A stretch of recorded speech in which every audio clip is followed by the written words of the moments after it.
Hello everyone and welcome to today's video. Thank you so much for watching. So for today I thought it would be a fun idea to do products that I regret buying. Some of these products are makeup, skincare. Some of them I regret because A, they were really expensive and not worth the price necessarily, or B, I bought them. I don't know why I bought them. I didn't really know how to use them. So on and so forth. So if you are interested in watching and seeing what products I regret buying, let's just get started. Okay, so I do want to start with some skincare. So the first product is this Paula's Choice 1% Retinol Booster. So I regret buying this because this is one of those products that I didn't really know about. This is actually the first retinol product that I ever purchased, but when I purchased this, I didn't know much about retinol. I didn't consult with my dermatologist. I didn't ask my older sister who's been using retinol for years. I just heard that retinol's great for A, B, C, and D, and I'm gonna try it. So I thought this was a good idea. It's 1% retinol, it's a booster. You can add it to your moisturizer, or you can use it on its own. I think they recommend if you're using it on its own to use 3 times a week. Something like that. So it's non-irritating, fragrance-free. I love Paula's Choice as a brand, so I just thought this would be a great intro product, a great product to start. I can add it into my moisturizers. I can see how I like it, all that fun stuff. So I purchased this and I had no idea what I was doing. I didn't know, if I'm using retinol, can I use a chase with it? I didn't really know anything. Overall, I do think that this was an okay product. Do I think it sensitized my skin a little bit? Do I think it irritated my skin a little bit? Yes, definitely, because I didn't know what I was doing and I was mixing it with A, B, and C and just putting everything together in a skincare regimen when I didn't know what I was doing. So overall, I do regret buying this also because it's 1%. Right now, I'm using Different, which is 0.1%, and I think for me, it's been the perfect amount. And I think if you are starting out with retinol, Different specifically, and just keeping it low at 0.1%, I'm sorry, I can't talk today, is really a great starting point, especially if you're a beginner. Next up, I have the Tatcha Serum Stick. I actually love this product. I think it's really great. It's a stick. You can sort of just spot moisturize or put serum. I like to use it under my eyes or under my nose, and I do really like this.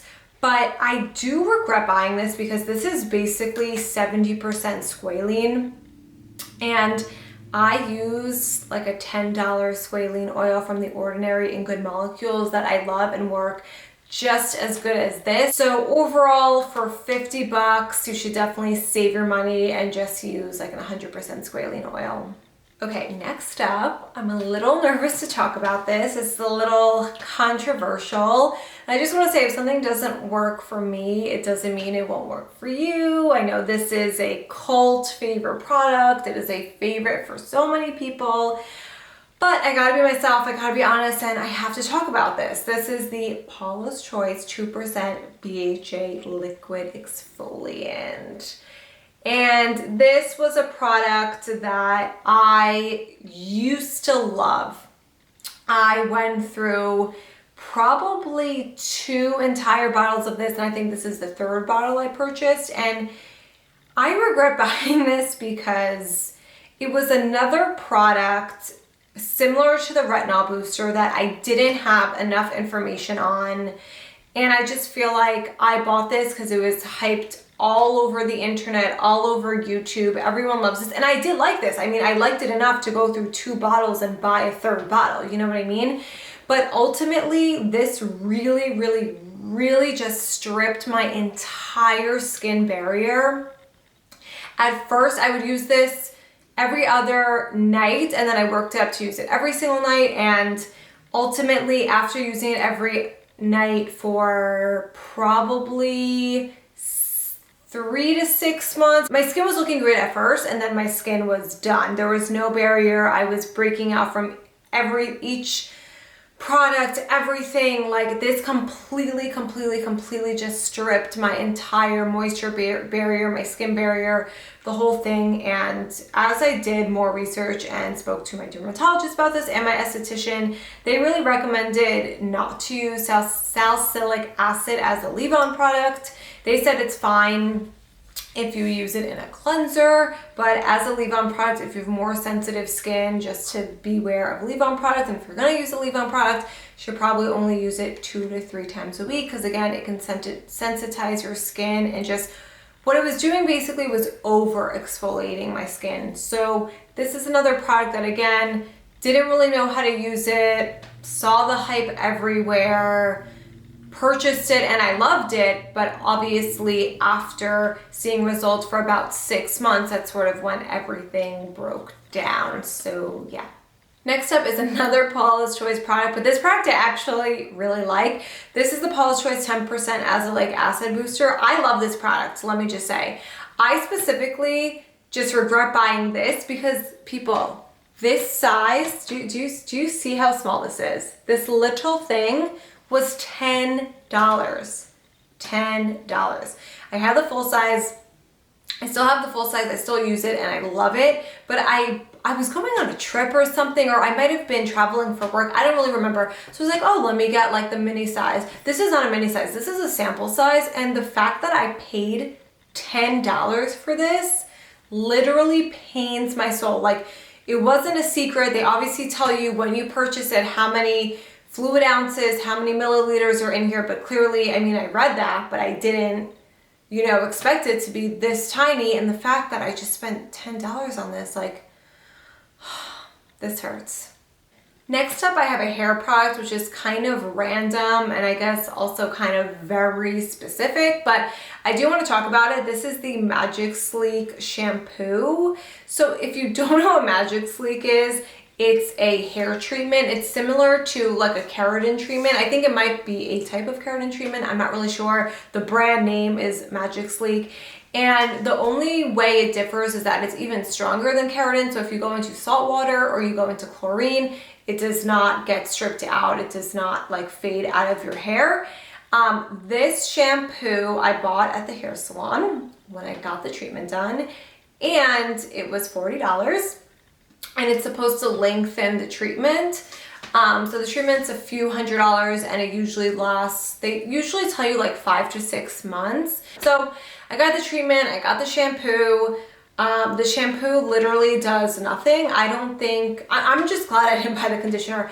The shampoo doesn't do much. Do I think it lengthened the treatment? Absolutely not. The treatment on me only lasted about 5 months.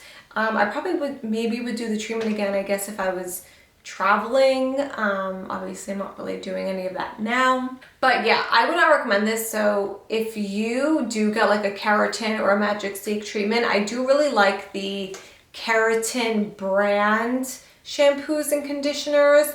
I guess maybe I can link them below. I do have them in my, you know what? One second. Okay, I'm back. So these are 2 products that I do really like. If you do a keratin treatment, they're the Keratin Complex brand. And this is the Timeless Color Fade Defy Conditioner and Shampoo, or shampoo and conditioner, whatever, because I have colored hair. I really like all of the shampoo and conditioners from this brand. And currently I don't even have a hair treatment in because I did this Magic Sleek in July of last year, and again, it only lasted 5 months, so by December it was definitely gone, and right now we're in May, but I still use these nonetheless. I think they make your hair like super soft and shiny, especially the conditioner. So even if you have a keratin treatment or you don't, I really would recommend these. Okay, so moving on to the makeup. So first up, I have the Dior Backstage Air Flash foundation. See, I can't even see it. I can't even say it. That's how flustered this product gets me. So this is a product I 110% regret buying. It is not worth the money. I know this is also like a cult favorite product, but I think this bottle retails for about $50. It is not worth that at all. I just don't like this at all. It's an okay foundation. Listen, it's not the worst foundation I've ever used, but I don't know. This is another product, like, I don't know why I bought this. I don't know, like, did I see it somewhere? Like, I genuinely do not know why I bought this, especially because I love the Sephora foundation that's in a spray bottle that's literally in the same spray can. And that's $28. and I had that foundation and I was like, oh, maybe like this one's a cult favorite. Maybe I'll like this more. Like absolutely not. The Sephora foundation is amazing. I don't know. It's like so not hyped up. I love the foundation. This foundation is like super duper hyped up, and I don't know. It's a nice medium finish and coverage, but I feel like this foundation only works if you have like perfect skin. Like I will have like an incredible skin day and then I'll put on this foundation, and after like 10 minutes I'll have like all these like this like pores and dry spots being accentuated that I didn't know I had. So I don't know. This is definitely a no for me. I definitely regret buying this, and I wish I returned it when I got the chance. Okay, so next up I have these Nudestix Nudies Tinted Blur Sticks, and I have the shades 4, 5, and 6. And I don't regret, okay, how do I say this? I don't specifically regret buying these sticks. I do like them. They're okay. I actually really like using these in the summer. Usually when I use like my Drunk Elephant Deep Bronzy and a moisturizer and I'm having a great skin day, if I want like a little bit more coverage or something like that, I'll just go in with one of these all over. It'll be like a super no makeup look. So these I do like, but what I regret is that I do this with a lot of makeup items and a lot of items in my life in general. So there was like a quote by someone, I don't know who said it, I think it might have been Heidi Klum. The quote was like, if you like something, buy it in every color. And that is an issue I have with clothing, with makeup. I'm like, oh, I love this product. Like, I love this lip liner. I'm gonna get in every shade. And like, this is the same way I feel about this. I use 6 in the summer, and then sometimes I'll use 4 and 5. I mean, I really never gravitate to use these in the winter at all. Like, ever. I only really ever use these in the summer, and my shade is 6. I'm just making an example with these sticks. I have a lot of lipsticks that it's the same too, or lip glosses or lip liners, or sometimes even foundations. And I'm like, oh my god, I love this foundation so much. I'm gonna get a self-tan shade, I'm gonna get a real tan shade, I'm gonna get a pale shade, I'm gonna get an extra pale winter shade, and I'm like, I don't end up using it. So I feel like it's just like, I regret buying those things ultimately, and it's really just a thing I need to learn from. So next up, I have a few products that I love, and I want to talk about a time where I spent a lot of money on these products and I regret it. So first up, I have the Essence Lash Princess Mascara. This mascara is everything to me. It is incredible. It is $5. Previous to this, I loved the CoverGirl Exhibitionist, which I still do. It's a little bit more pricey. I think it's usually like $7 to $10 at my CVS, depending on like the price that day. I don't know. I feel like, do you guys feel like drugstore makeup, the prices change often, or like they're constantly getting higher? But anyways, before that, I loved Lancome Monsieur Big, and then before that, I loved Too Faced Better Than Sex. So I genuinely regret spending $24 to $30 on a tube of mascara every 3 to 4 months. All of the years I spent money on Too Faced Better Than Sex. All the years I spent money on Lancome Monsieur Big. Like, I genuinely just regret all of those years where I just spent hundreds of dollars on mascara that gets dried out in 3 to 4 months. So what I'm telling you, if you like high-end mascara, if you like Too Faced Better Than Sex, Monsieur Big, mascaras that really give like your lashes a lot of volume and make them really nice and thick, that's personally what I like. I would really recommend the Essence Lash Princess. You should check this out. I also have the Morphe brow pencil. I want to see what is the like official micro brow pencil, and their brow setting gel. So this is the same story.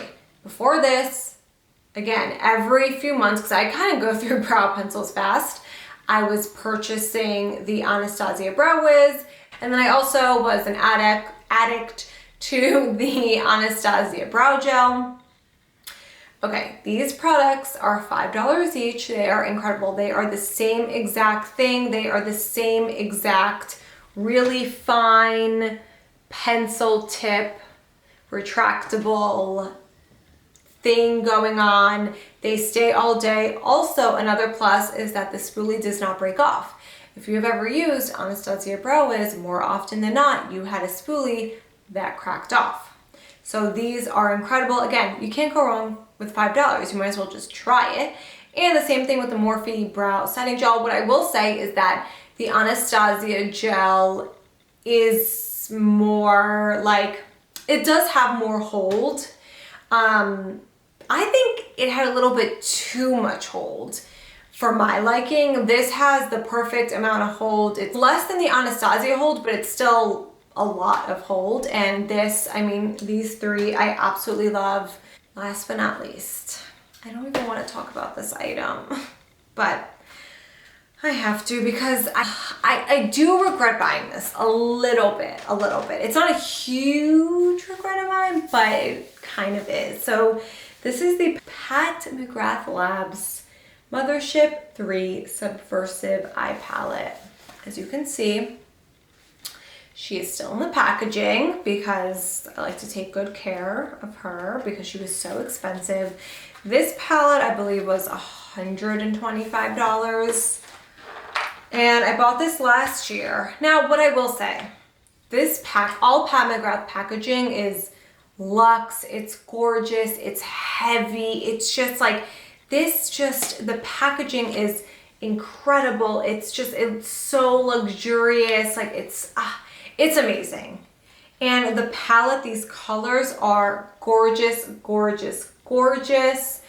I mean, the whole palette is beautiful. And it's one of those palettes that you can always wear. You have a brown shade, you have a few brown shades, you have a pink shade, you have your black, you have a beautiful gold, a beautiful blue.